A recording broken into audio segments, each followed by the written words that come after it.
Welcome to Rico and Nico's Driving Diaries. This will be episode 5 for Colorado State. I'm going to start off with saying that Colorado was such a spectacular state that we ended up spending 2 whole weeks there. After coming from Four Corners National Monument, we found ourselves in southwestern Colorado.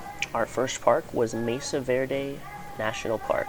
We immediately pulled into the visitor center and got an itinerary for what we wanted to do there. The very first stop we pulled off at was a very scenic overlook that gave us an awesome view of some 14,000 foot mountains. These were some of the first mountains that we saw with snow tops. We ended up doing a few hikes here, and the focus was the ancient civilizations that used to live here.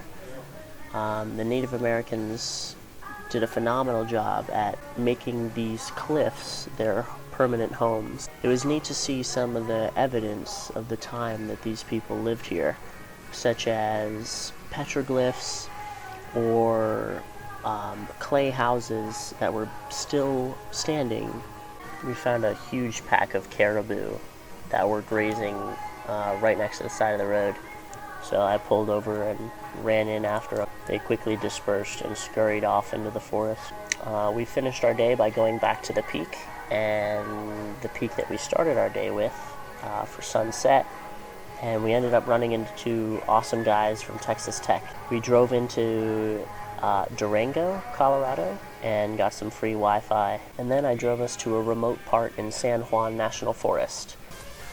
We woke up early in the morning and drove to Ice Lakes Trailhead in Silverton, Colorado.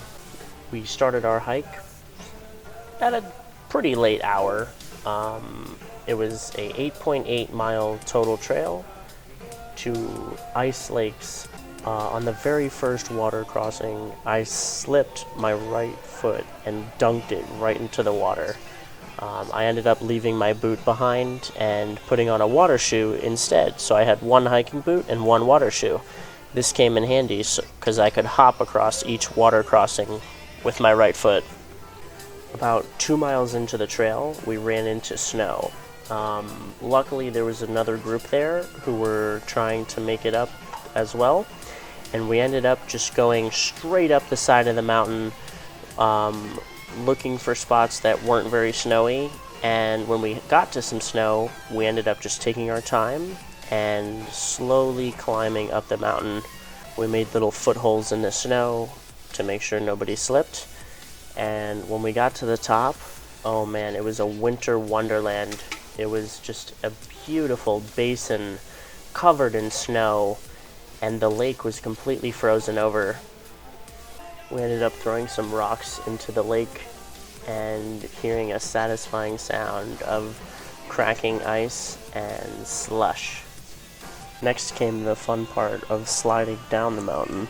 It took us about a third the time to get down than it did to get up.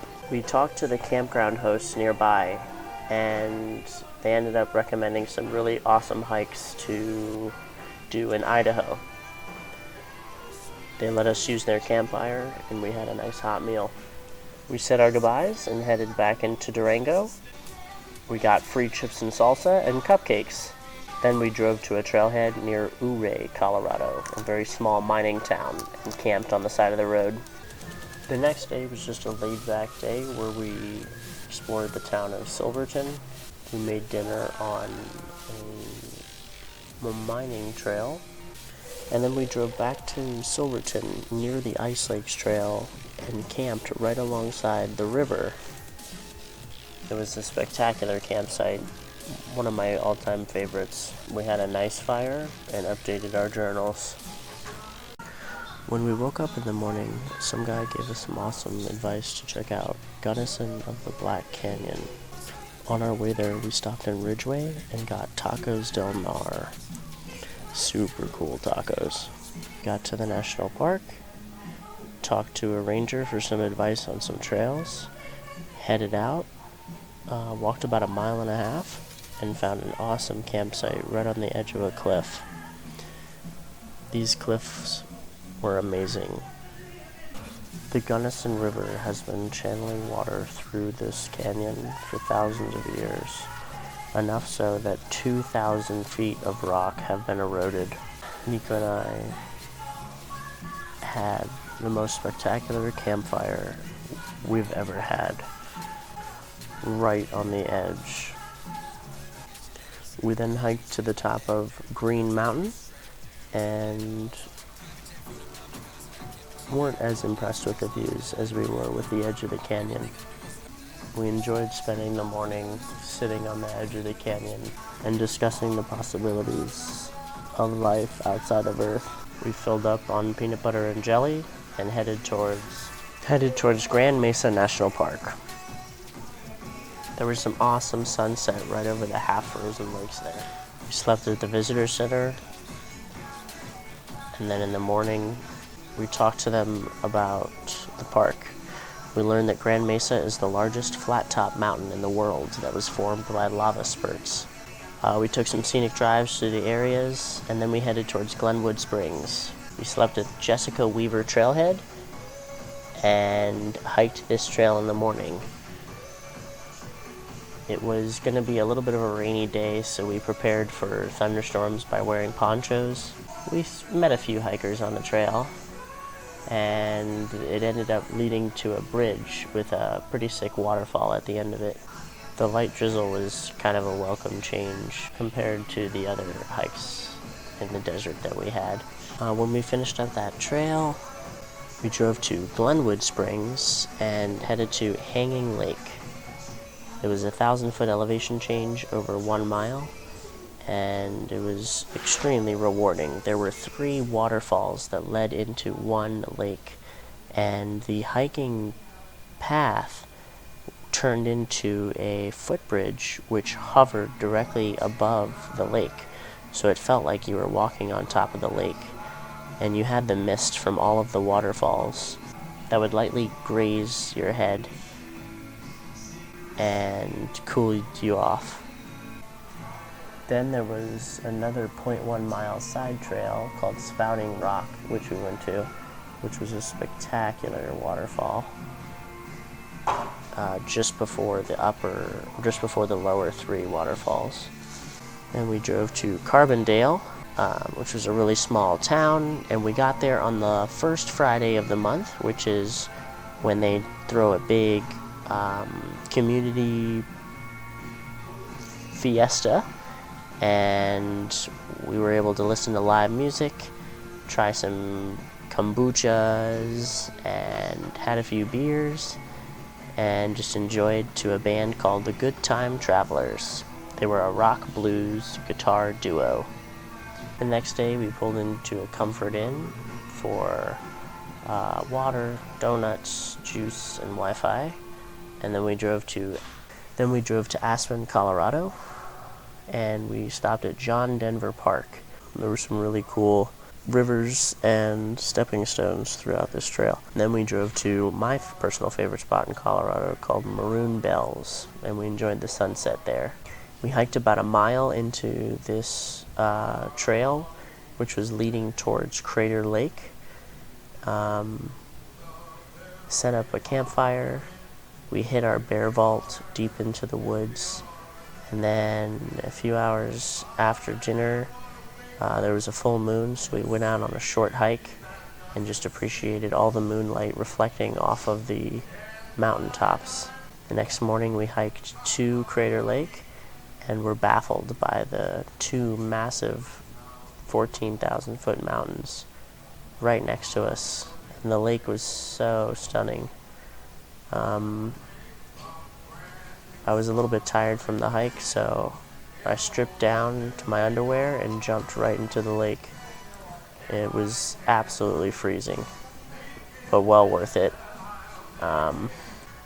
We ran into a few moose on the trail as well. 3 the night before, and then 1 or 2 that day. They were very timid and didn't seem to mind humans being right next to them. Pretty photogenic. The next morning after sleeping in the car, we hiked up Weller Lake. It was just a short hike to a really cool lake. We got back, and on our way to Denver, we went through Independence Pass, which is some really scenic drives. But there was one point where my back just kind of gave out and I was just totally out of commission. My lower back was completely thrown. So it was fortunate because my Aunt Chrissy ended up having to have an apartment in Denver. So Nico and I ended up spending the next few days there while my back recovered. It must have been because I slept on it wrong. We went to, we did quite a few things in Denver, mostly Pokemon hunting, all-you-can-eat pizza buffets. We got a tour of Chrissy's architecture building and heard about her latest projects at work. We tried to do some brewery tours, but most of them ended up being a flop because they wouldn't let us in with our water shoes. We were supposed to have closed-toed shoes. Oops. We ended up getting 2 parking tickets, one because we didn't see the sign that said there was a street sweeping occurring the next morning, and then another time for some completely bullshit reason. After my back started feeling better a few days later, it turns out that Delaney and Leo, a couple of high school friends from Sarasota, were also in the middle of a road trip, and they happened to be right near Denver where we were too. So we ended up meeting them at a trailhead called St. Mary's Glacier. After the glacier, we went to Lost Lake, and we slept there on the trailhead overnight. We took some cool photos, cooked some pasta up, and then we woke up and set off on the hike. We enjoyed a couple water crossings, played around in a little bit of snow. I slipped and fell into the lake.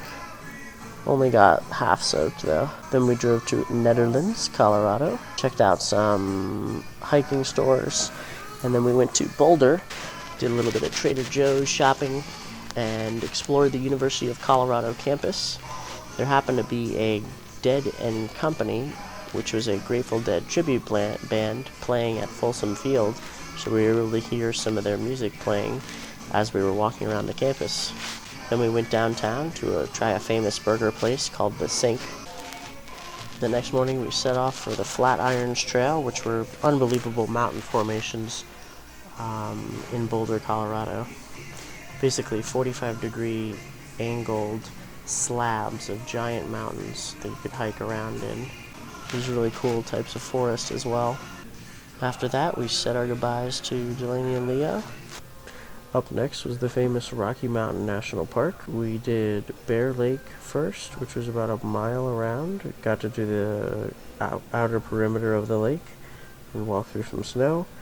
Then we did Lock Lake Trail, which lasted a good few hours, but we got there right at sunset, and it was just perfect. And we were rewarded with stunning views. Next morning we did Gem Lake Trail, which was really cool because when we got to the lake, we could hike up a small mountain that was next to it and get a different perspective of the lake. Next, we drove to the highest point in Rocky Mountain National Park, which is also the highest paved road in the United States. The wind was absolutely howling, and it was so cold as well. We had to hide behind some rocks just to stay warm, and just really took in all the scenic views from around the Rockies. We checked out the Continental Divide, which was awesome. It separates water flows from the Pacific to the Atlantic. Then we went to Adam Falls, and then went to a really beautiful kind of park overlook and said our goodbyes to the Rocky Mountains. The last hike we did in Colorado was in Glenwood Springs, and it was called the Grizzly Creek.